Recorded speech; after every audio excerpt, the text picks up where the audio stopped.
बिस्मिल्लाहिर्रहमानिर्रहीम। अस्सलाम वालेकुम दोस्तों, आपका sir Zeeshan Haider FSc chemistry first year chapter number 8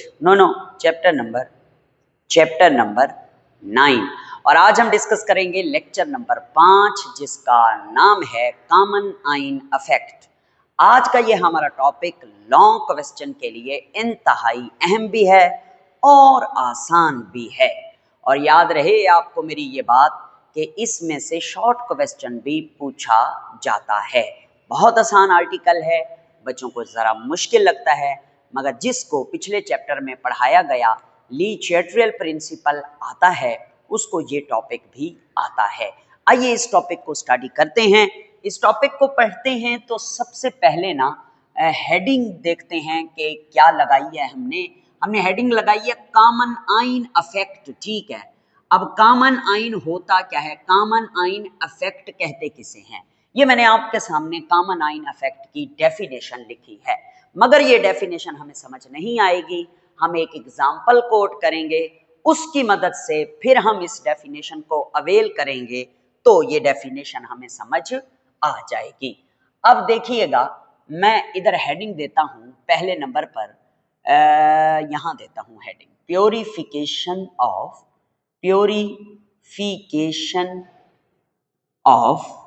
NaCl, sodium chloride को प्योरीफाई करना है। ठीक है, मतलब कहना वो क्या चाहता है, आइए इसको समझते हैं।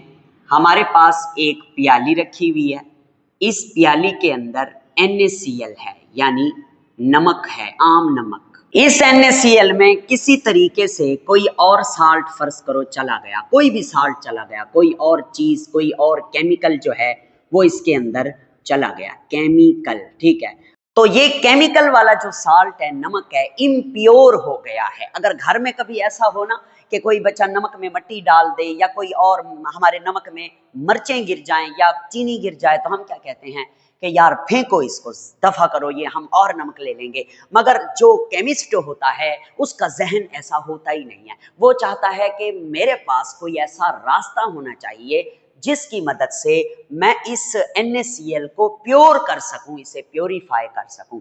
तो फिर पता है वो कौन सी बात को अपनाता है, वो इस कॉमन आइन इफेक्ट को इस्तेमाल करके इस NaCl को, जिसमें कोई केमिकल या कोई और साल्ट डल चुका है, प्योरीफाई कर लेता है। कैसे प्योरीफाई करता है, आइए हम इसे साइंटिफिकल वे में समझते हैं, बल्कि प्रैक्टिकल वे में समझते हैं।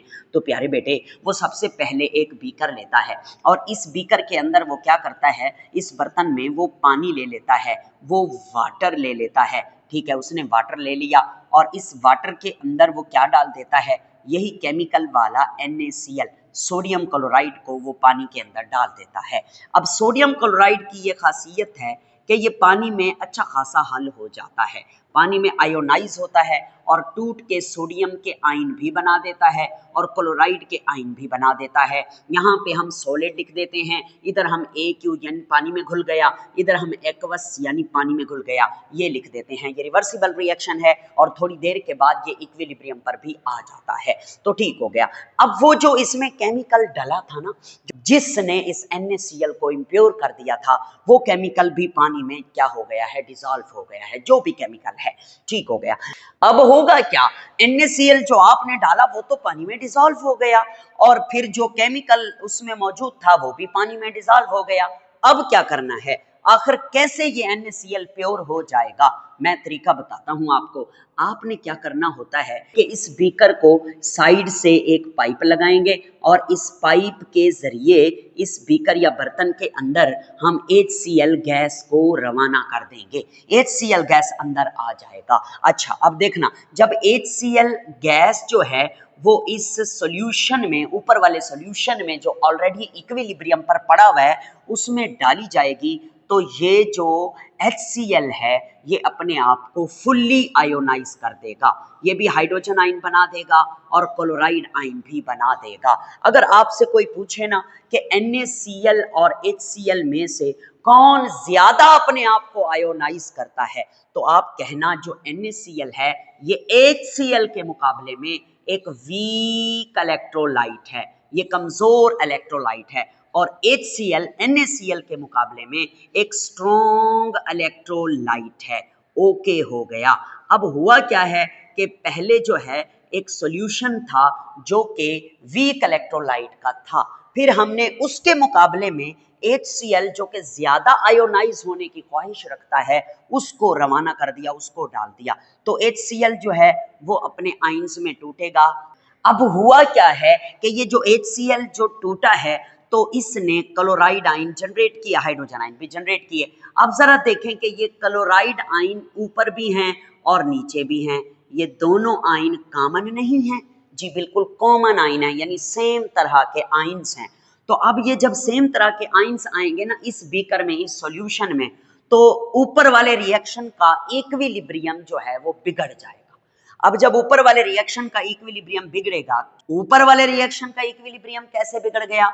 देखें भाई, सॉल्यूशन में या इस बीकर में क्लोराइड आयन की कंसंट्रेशन में इजाफा हो गया है, तो सिस्टम क्या करेगा कि ये जो क्लोराइड आयन की कंसंट्रेशन में इजाफा हुआ है वो इसको कम करने की कोशिश करेगा। तो इन क्लोराइड आयन की कंसंट्रेशन को कम करने के लिए सिस्टम को पीछे जाना पड़ेगा अकॉर्डिंग टू ली चैटरल प्रिंसिपल।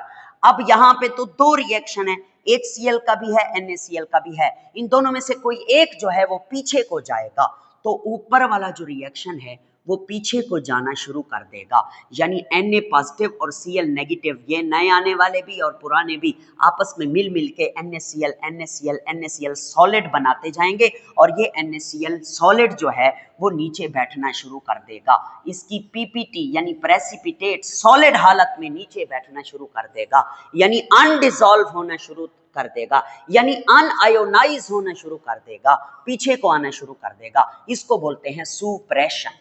सुप्रेशन का मतलब है सुप्रेशन ऑफ आयोनाइजेशन, यानी आयोनाइजेशन में कमी आना। आयोनाइजेशन में कमी से क्या मुराद है?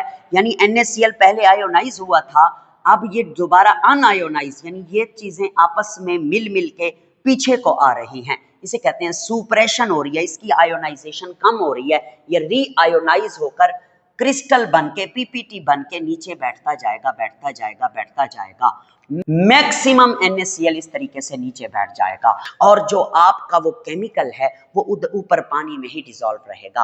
आप पानी को ऊपर से निछार लेंगे और बाद में अपने ये नीचे बैठे हुए NaCl को क्रिस्टल्स को बाहर निकाल लेंगे।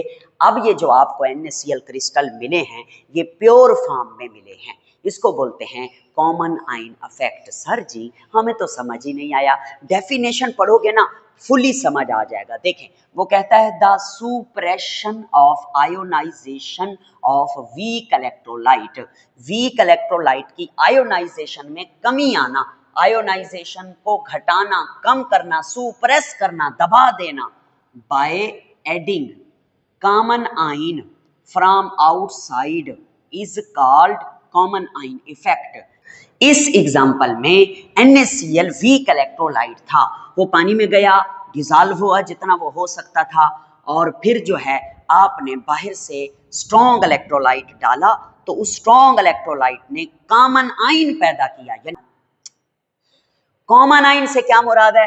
मतलब ऊपर वाला जो वीक इलेक्ट्रोलाइट टूटा तो उसने Na पॉजिटिव और Cl नेगेटिव बनाया, जो नीचे वाला स्ट्रॉन्ग इलेक्ट्रोलाइट जो हमने आउटसाइड बाहर से डाला तो उसमें भी दो में से एक आयन जो है वो कॉमन रहा, ऊपर वाले से मिलता जुलता। जैसे HCl टूटा तो इसने हाइड्रोजन आयन बनाया और क्लोराइड आयन बनाया, तो क्लोराइड आयन ऊपर वाले क्लोराइड आयन ये दोनों कॉमन आयन आ गए, तो ये कॉमन आयन की वजह से ये सॉल्यूशन में इक्विलिब्रियम बिगड़ा, तो इन कॉमन आयंस यानी Cl नेगेटिव को खत्म करने के लिए ऊपर वाला रिएक्शन पीछे को चल पड़ता है, नीचे वाला नहीं जाता पीछे को, नीचे वाला तो आगे को जाना पसंद करता है क्योंकि वो स्ट्रॉन्ग इलेक्ट्रोलाइट है, ऊपर वाला ही कुर्बानी देकर पीछे जाएगा। और इसका हमें फायदा भी हो गया कि हमने इसके तरीके से NaCl को प्योरीफाई भी कर लिया। समझ आई कि कौन आई? आइए आगे चलते हैं, एक और एग्जाम्पल लेते हैं। और एग्जाम्पल जो हमारे पास है वो है पोटाशियम क्लोरेट ClO3।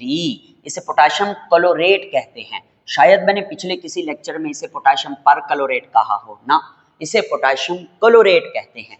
ये पानी में डालें ये टूटेगा। पहले तो मैं आपको बताता चलूं कि ये वीक इलेक्ट्रोलाइट है। ओके, वीक आप ऊपर लिखा करें, पहला रिएक्शन आप वीक इलेक्ट्रोलाइट का लिखा करें। ये जब टूटेगा तो पोटेशियम का आयन बनाएगा और क्लोरेट आयन ClO3-1। सर जी ClO3 पे -1 क्यों आया? क्योंकि पोटेशियम पे +1 है इसलिए। तो ये टूट गया, आयोनाइज हो गया, वीक इलेक्ट्रोलाइट। अब आप क्या करें, बाहर से एक और स्ट्रॉन्ग इलेक्ट्रोलाइट, अब ये पानी में टूट भी गया, इक्विलिब्रियम पर भी रिएक्शन आ गया। अब आप क्या करें, बाहर से एक और साल्ट डाल दें, एक और इलेक्ट्रोलाइट डाल दें जो स्ट्रॉन्ग होना चाहिए, यानी जिसकी आयोनाइजेशन इससे थोड़ी सी ज्यादा होनी चाहिए। और एक बात का और भी ध्यान रखना है कि उसमें कोई ना कोई एक आयन कॉमन होना चाहिए इन दोनों में से। तो इस यहाँ पर हम फिर कौन सा साल्ट लेते हैं, यहाँ पर हम KCl लेते हैं जो कि स्ट्रॉन्ग इलेक्ट्रोलाइट है। इसको जब हम डालते हैं तो ये पोटेशियम का आयन भी बनाता है और क्लोराइड आयन भी बनाता है। तो अब आप देखो कौन सा आयन कॉमन आ गया, पोटेशियम का आयन कॉमन आ गया। पोटेशियम का आयन राइट साइड पे कॉमन आ गया। तो पोटेशियम के आयन की कंसंट्रेशन इस स्ट्रॉन्ग इलेक्ट्रोलाइट के टूटने की वजह से इंक्रीज हो गई, सॉल्यूशन में इक्विलिब्रियम बिगड़ गया। तो इस बढ़ी हुई पोटेशियम आयन की कंसंट्रेशन को कम करने के लिए इन दोनों में से एक रिएक्शन को कुर्बानी देनी होगी, पीछे को जाना होगा, अनआयोनाइज होना होगा। तो जाहिर सी बात है स्ट्रॉन्ग वाला तो अनआयोनाइज होगा नहीं, वो तो कहेगा मैं तो अभी आया हूं और मेरी आयोनाइजेशन की पावर भी तुमसे ज्यादा है, तो चलो तुम अपने रिएक्शन को रिवर्स गियर लगाओ और पीछे को मुड़ो, अपने इक्विलिब्रियम पोजीशन को पीछे शिफ्ट करो।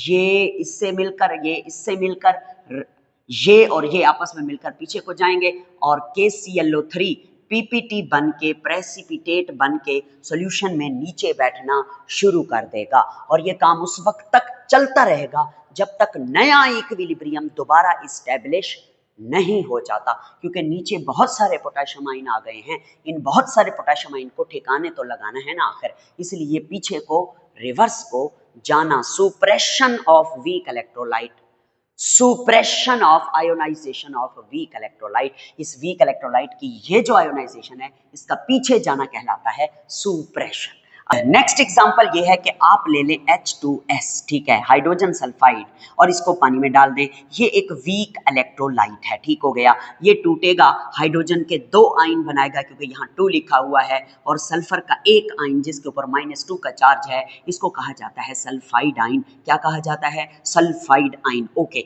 इसके अंदर अब आप स्ट्रॉन्ग इलेक्ट्रोलाइट गुजार दें। स्ट्रॉन्ग इलेक्ट्रोलाइट इसके मुकाबले में जो है वो HCl है। HCl को जब आप डालेंगे तो हाइड्रोजन आयन में टूटेगा और क्लोराइड आयन में टूटेगा।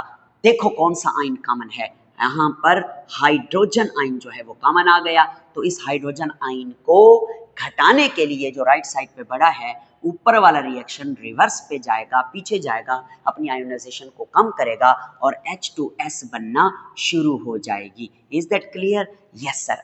ओके, अब आगे चलते हैं, एक और एग्जाम्पल भी हम पढ़ लेते हैं। एक और एग्जाम्पल है, हमारे पास है NH3 अमोनिया, जो कि in the form of gas है। हम इसको पानी के अंदर डिसॉल्व कर रहे हैं, ठीक है। और ये जो इलेक्ट्रोलाइट है अमोनिया पानी के अंदर, ये वीक इलेक्ट्रोलाइट है। ये जब पानी में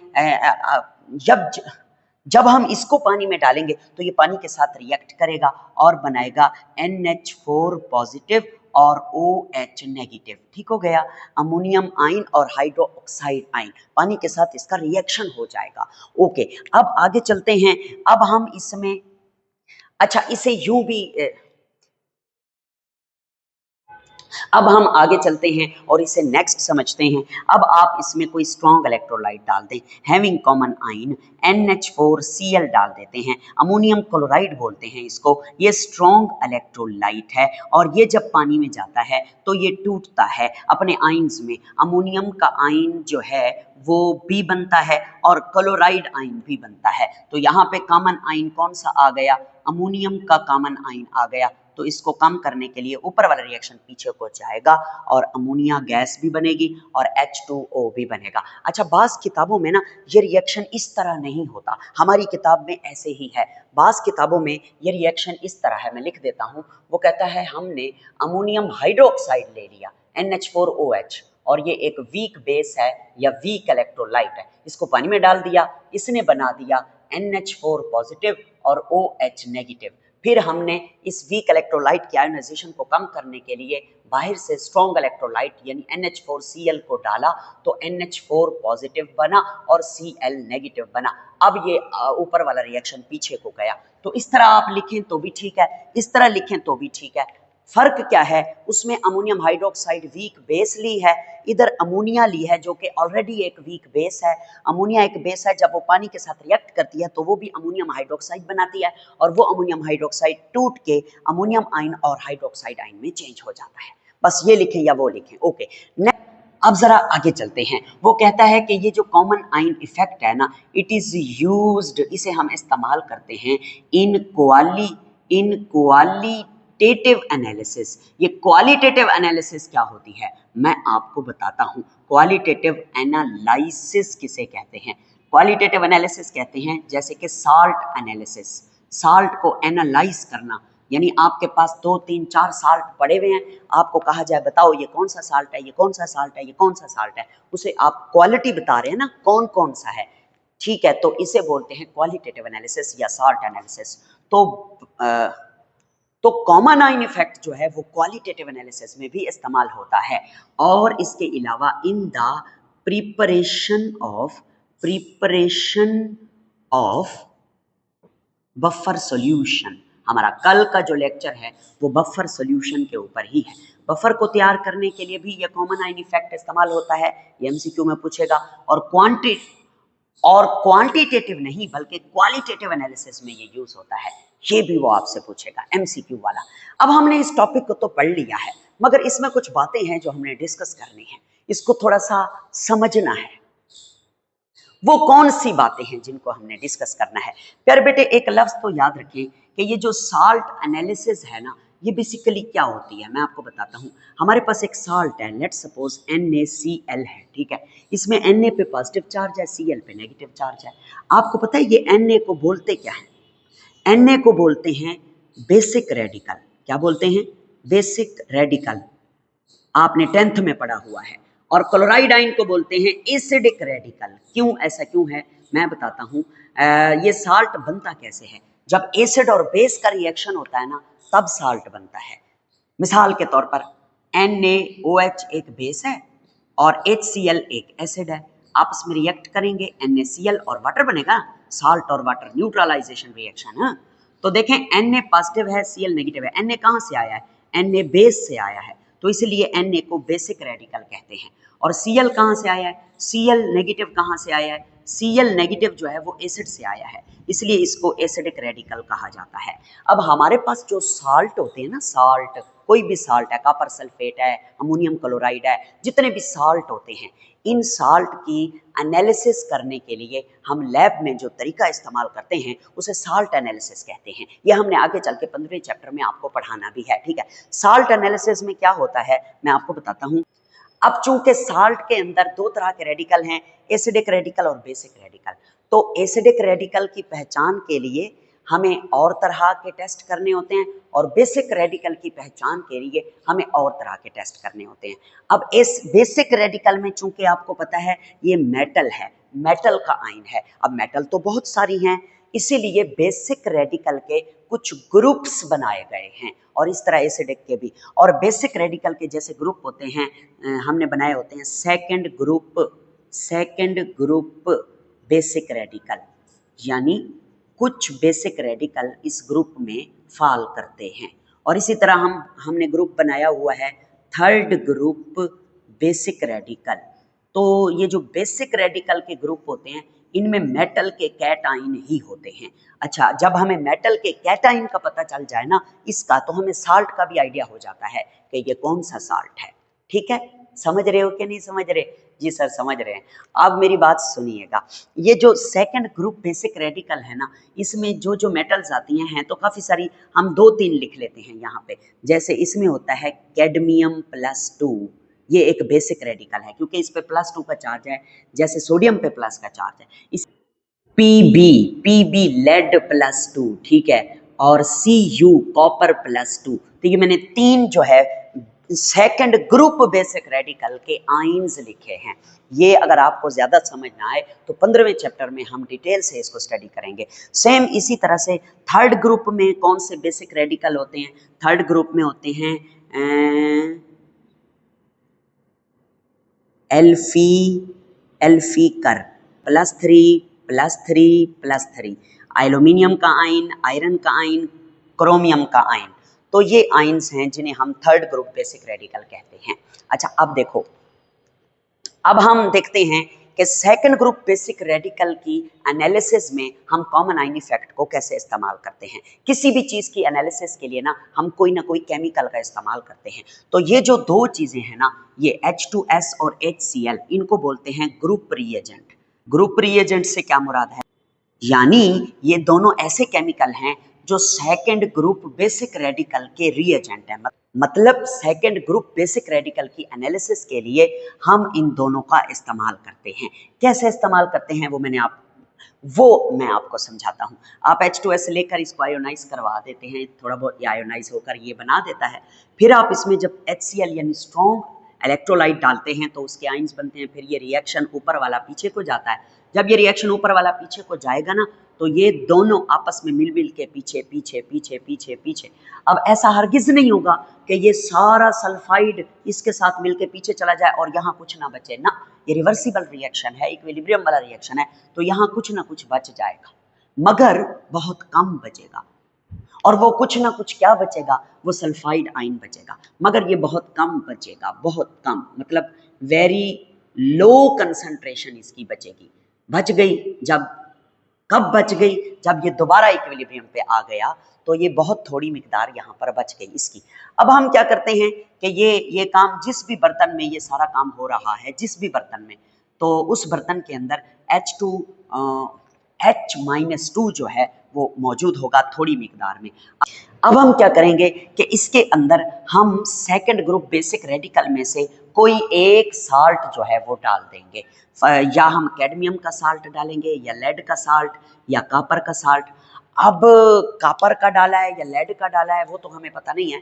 फर्ज करो हमने एक साल्ट उठाया, उसको इसके अंदर डाल दिया और वो था कॉपर सल्फेट। फर्ज कर रहे हैं वो कॉपर सल्फेट था। इसको हमने जब इसमें डाला तो ये टूटा, इसने बनाया कॉपर +2 और SO4-2। ठीक है। अब ये जो सेकंड ग्रुप बेसिक रेडिकल है कॉपर, ये क्या करेगा? ये इस सल्फाइड आयन के साथ रिएक्शन कर देगा, यानी कॉपर +2 और सल्फाइड -2 ये बना देगा CuS। इसे बोलते हैं कॉपर सल्फाइड। क्या बोलते हैं? Copper sulphide. मेरे बेटे, इसका कलर होता है ब्लैक। ये ब्लैक कलर का PPT बन के नीचे बैठ जाएगा, इसी बर्तन में नीचे बैठ जाएगा। अगर ये ब्लैक कलर का PPT बना है तो हमें वाज़े पता चल जाएगा कि कॉपर जब सल्फाइड के साथ मिलता है तो कॉपर सल्फाइड बनता है और उसी का रंग काला होता है। तो हमें पता चल जाएगा कि ये कॉपर ही है। और ये कॉपर किस ग्रुप से बिलोंग करता है? हमें पता है कि ये सेकंड ग्रुप बेसिक रेडिकल से बिलोंग करता है। तो जब हमें ये पता चल जाएगा कि ये सेकंड ग्रुप बेसिक रेडिकल से बिलोंग करता है तो हमें ये भी पता चल जाएगा कि ये साल्ट कौन सा है। तो इस तरीके से हमें पता चल जाएगा कि यहाँ पर जो साल्ट है वो कॉपर का साल्ट ही है। अब कॉपर सल्फेट है या कॉपर कार्बोनेट है या कॉपर नाइट्रेट है, वो तो आगे फिर होते हैं कुछ कंफर्मेटरी टेस्ट, वहां से पता चलता है। इसी तरह अगर लेड आएगा तो ये और कलर का PPT बनाएगा जो नीचे बैठेगा सल्फाइड के साथ मिलकर। तो इस तरीके से हम तमाम मेटल, तमाम सेकंड ग्रुप बेसिक रेडिकल को एनालाइज कर सकते हैं। अब बात करते हैं थर्ड ग्रुप बेसिक रेडिकल की। तो थर्ड ग्रुप बेसिक रेडिकल के रिएजेंट कौन होते हैं? आप इनको ले लें, आपकी मर्जी, आप इनको ले लें, आपकी मर्जी। ठीक है, इनको कहा जाता है, ये एक ही चीज है, ये रिएक्शन भी एक ही चीज है। मैं यहां लिख देता हूं, ये है, इन दोनों को बोलते हैं third reagent for third group basic radical. Third group basic radical के ये क्या है? रिएजेंट है। मैं लिख देता हूँ रिएजेंट, यानी ये केमिकल की मदद से हम थर्ड ग्रुप के बेसिक रेडिकल की एनालिसिस कर सकते हैं। तो अब होगा क्या? NH4OH डालेंगे, थोड़ा आयोनाइज होगा, फिर स्ट्रॉन्ग NH4Cl डालेंगे, वो कॉमन आयन पैदा करेगा अमोनियम का, ऊपर वाला रिएक्शन पीछे जाएगा जाएगा जाएगा जाएगा, ये मिकदार थोड़ी बच जाएगी, इसकी मिकदार बहुत कम बच जाएगी सॉल्यूशन के अंदर, जो भी सॉल्यूशन आप थोड़ी मिकदार बच जाएगी OH नेगेटिव की, ठीक है। अब आप इसमें थर्ड ग्रुप का कोई भी साल्ट डाल देंगे। फर्ज करो आप FeCl3 डाल देते हैं, ऐसा करो आप, आपके पास FeCl3 है, FeCl3 है, ठीक है, इसको आप डाल देते हैं, ये टूटेगा, ठीक है, ये Fe+3 बनाएगा और 3 Cl नेगेटिव बनाएगा, तो ये इसके साथ रिएक्ट कर जाएगा बेसिक रेडिकल Fe+3 OH के साथ और बना देगा FeOH होल थ्राइस, और इसका होता है कलर रेडिश ब्राउन, जैसे सरकारी इमारतों का कलर होता है रेडिश ब्राउन कलर का PPT अगर नीचे बैठ जाए तो इससे पता चल जाएगा कि ये जो है थर्ड ग्रुप बेसिक रेडिकल का ही कोई रेडिकल है, और रेडिश ब्राउन कलर अमूमन किसका होता है, आयरन का ही होता है। तो इससे ये भी पता चल जाएगा कि थर्ड ग्रुप बेसिक रेडिकल का जो आयन है मेटल का वो आयरन ही है, Iron+3। ओके हो गया। अब आज के लेक्चर की आखिरी बात, पेपर में ये क्वेश्चन किस तरह से आएगा, पेपर में ये सवाल आएगा define common ion effect and also explain its application. तो आप ये डेफिनेशन लिख के यहाँ पे हेडिंग दे देना एप्लीकेशन, ठीक है। एप्लीकेशन लिखने के बाद पहली एप्लीकेशन की हेडिंग देना ये प्योरिफिकेशन ऑफ NaCl दे दी, और दूसरी हेडिंग यहाँ पे देना प्रेसिपिटेशन, PPT का बनना, प्रेसिपिटेशन, ठीक है, इसकी हेडिंग देना।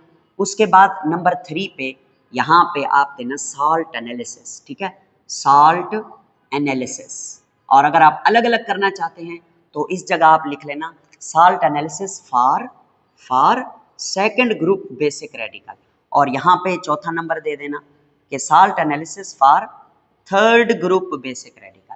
सही हो गया। पांचवी हेडिंग आप देख के कह सकते हैं कि use in qualitative analysis and buffer solution. ठीक हो गया। यहाँ पे हमारा ये आर्टिकल खत्म होता है, इसका स्क्रीनशॉट बना लीजिए। आज मैं बहुत ज़्यादा बीमार हूँ, मेरी सेहत के लिए आपने बहुत सारी दुआ करनी है। अक्सर नवंबर दिसंबर में मेरी हालत ख़राब हो जाती है, पता नहीं मौसम को मैं बर्दाश्त नहीं कर सकता, पता नहीं क्या मसला है, मगर ये मैं ज़रूर समझता हूँ कि आप जो स्टूडेंट्स हैं ना, आपकी दुआएं मेरे लिए बहुत ज़्यादा काम करती हैं। मैंने ये आजमाया है, किसी की भी दुआ हो ना, मगर शागिर्द की दुआ उस्ताद के लिए बड़ा अनमोल तोहफा होता है। आज चूँकि टीचर डे है तो आप मुझे अगर कोई तोहफा दे सकते हैं टीचर को, अपने उस्ताद को, तो मेरे लिए ढेर सारी दुआ किया करें, ख़ासकर मेरी सेहत की, कि अल्लाह पाक मुझे सलामती वाली सेहत अता फरमाए ताकि मैं आप लोगों के लिए भी काम करूं, अपनी फैमिली के लिए भी काम करूं। मैं वैसे शुरू से ही ऐसा हूं, मेरा मकसद है कि मैं दूसरों के लिए काम करूं, ज़्यादातर मैं दूसरों को सपोर्ट करने की कोशिश में लगा रहता हूं। अपना ख्याल कम और बाकियों का ख्याल ज़्यादा रहता है मुझे। इसकी सादा मिसाल ये है कि मेरे पास अल्हम्दुलिल्लाह बहुत सारे पैसे होते हैं, मगर मैं थोड़ा सादा रहता हूँ, कपड़े भी मैं 2-2 3-3 साल नहीं लेता। आपने गौर किया है, मेरी हर अगली वीडियो में यही पीला सूट आपको नज़र आता है। अब इंशाल्लाह इरादा बनाया हुआ है, कुछ शॉपिंग वॉपिंग करेंगे। आपकी सपोर्ट के लिए और ताउन के लिए शुक्रगुजार हूँ। अल्लाह आपको खुश रखे। अल्लाह हाफ़िज़।